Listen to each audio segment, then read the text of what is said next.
মুখ ভর্তি ব্রণ, আমাদের কারো এই জিনিসটা একেবারেই পছন্দ না। ভীষণ স্ট্রেসে পড়ে যাই যখন আমাদের মুখ ভর্তি করে ব্রণগুলো ওঠে। এবং এই সময়টাতে আমাদের রোগীরা আমাদের কাছে সবচেয়ে বেশি কি জানতে চান? ব্রণটা কিভাবে সারবে, কবে সারবে।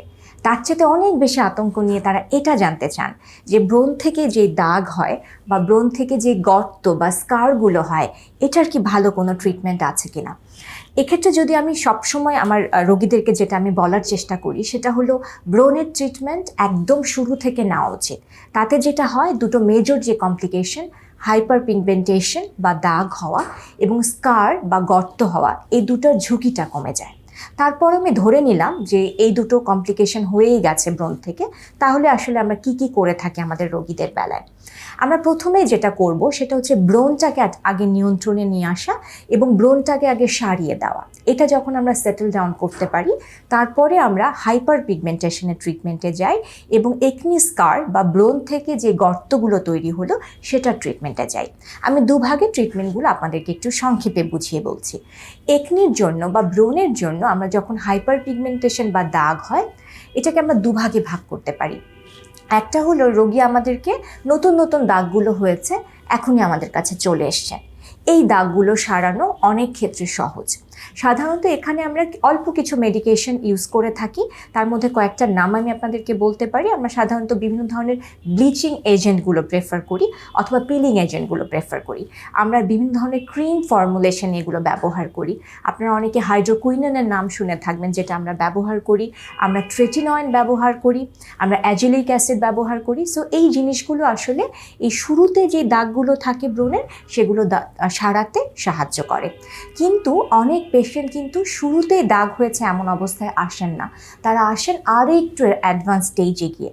তখন সাধারণত এই ক্রিমগুলো দিয়েও আমরা ওই দাগগুলো সারাতে পারি না। সেক্ষেত্রে আমরা যে কথাগুলো বা যেই আমরা প্রসিডিওরগুলোর ভেতর দিয়ে যাই, সেগুলো একটু অ্যাডভান্স। তার মধ্যে সবচেয়ে পপুলার এবং সবচেয়ে গ্রহণযোগ্য এটির নাম হলো কেমিক্যাল পিলিং।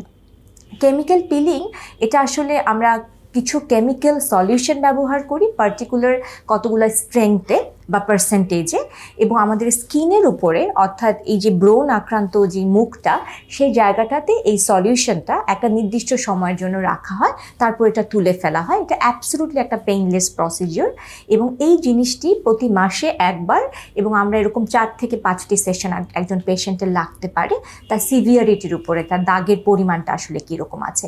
কেমিক্যাল পিলিং ভীষণ ভীষণ সুন্দর একটা প্রসেস, যেটা আমাদের অনেক রোগীদের দাগ কমাতে ভীষণভাবে সাহায্য করে। বিভিন্ন ধরনের কেমিক্যাল এজেন্ট আছে, রোগীর দাগের উপর নির্ভর করে আসলে সিদ্ধান্তটা নিতে হয় যে কোন কেমিক্যাল পিলিংটা আমরা রোগীদেরকে দিচ্ছি। সাধারণত ব্রণের ট্রিটমেন্টের সময় আমরা স্যালিসাইলিক অ্যাসিড পিল, যেটাকে আমরা অনেকে স্যালি পিল নামে চিনি, এটা ব্যবহার করি। কিন্তু দাগের বেলায় পার্টিকুলারলি আমরা বেশি ব্যবহার করে থাকি গ্লাইকোলিক অ্যাসিড পিল এবং ট্রাইক্লোরোঅ্যাসিটিক অ্যাসিড পিল। সো আমরা গ্লাইকোলিক অ্যাসিড পিল যেটা, সেটা আমাদের প্র্যাকটিসে আমরা একটু বেশি ব্যবহার করি। এবারে আপনাদেরকে আমি একটু বলি যে ব্রণের থেকে যেই গর্ত বা স্কারগুলো হয়, সেগুলো সারাতে আমরা কি কি প্রসিডিওর ব্যবহার করি। সেগুলো সারানোর জন্য একটু আগে যে কেমিক্যাল পিলিং বলছিলাম, এটাও কিন্তু আমাদেরকে একনি স্কারিংয়েও আসলে হেল্প করে। বিশেষ করে আমাদের স্কার পিল বলে একটা জিনিস আছে, যেটাকে আমরা অনেকে সহজে টিসিএ ক্রস নামে চিনি। টিসিএ ক্রস আমাদের একনির এই স্কার সারাতে ভীষণভাবে সহায়ক এবং সাধারণত 4-5টা সেশন নেবার পরে পেশেন্টদের একনি স্কার খুব ব্যাপকভাবে ড্রামাটিক একটা চেঞ্জ আমরা আসলে দেখতে পাই।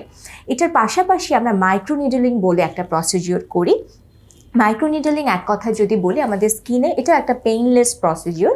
আমাদের স্কিনের একনি স্কারের জায়গাগুলোতে ছোট ছোট কতগুলো পাংচার উন্ড করা হয় এবং এই পাংচার উন্ড থেকে যখন হিলিং প্রসেস শুরু হয়, তাতে অনেক কোলাজেন টিস্যু তৈরি হয় এবং যেটা আস্তে আস্তে আসলে গর্তটাকে ভরে দেয়। মাইক্রোনিডলিং ভীষণ কনভেনিয়েন্ট একটা টেকনিক, যেটা আমরা লাইফ স্প্রিংয়ে রেগুলারলি করছি। মাইক্রোনিডলিংয়ের পরবর্তীতে আমরা যে প্রসিডিওরটি আপনাদের কাছে বলবো, যেটা এখন খুবই জনপ্রিয়তা পাচ্ছে, সেটি হচ্ছে পিআরপি থেরাপি বা প্লেটলেট রিচ প্লাজমা থেরাপি। এটা নিয়ে আপনারা অনেকেই হয়তো এরই মধ্যে গুগল থেকে অনেক কিছু জানেন। সাধারণত আমরা পেশেন্টের নিজের ব্লাডই কালেক্ট করে থাকি এবং সেখান থেকে প্লেটলেট রিচ যে প্লাজমা, সেটাকে আমরা আলাদা করে ফেলি। এখানে অনেক গ্রোথ ফ্যাক্টর থাকে। এরপরে আমরা একনি স্কারগুলোতে আসলে এই পিআরপিটা আমরা ইনজেক্ট করে থাকি এবং যার ফলে কয়েকটা সেশন পরে দেখা যায় আসলে এই গর্তগুলো ভরতে শুরু করে। সো এটাও একটা ভীষণ কনভেনিয়েন্ট একটা প্রসিডিওর। আর এর পাশাপাশি আরেকটা পুরনো টেকনিক আছে, যদিও এটা পুরনো, কিন্তু এটা আমি ব্যক্তিগতভাবে আমি দেখেছি যে ভীষণ কাজ করে পেশেন্টের বেলায়, যেটাকে আমরা সাবসিশন বলি।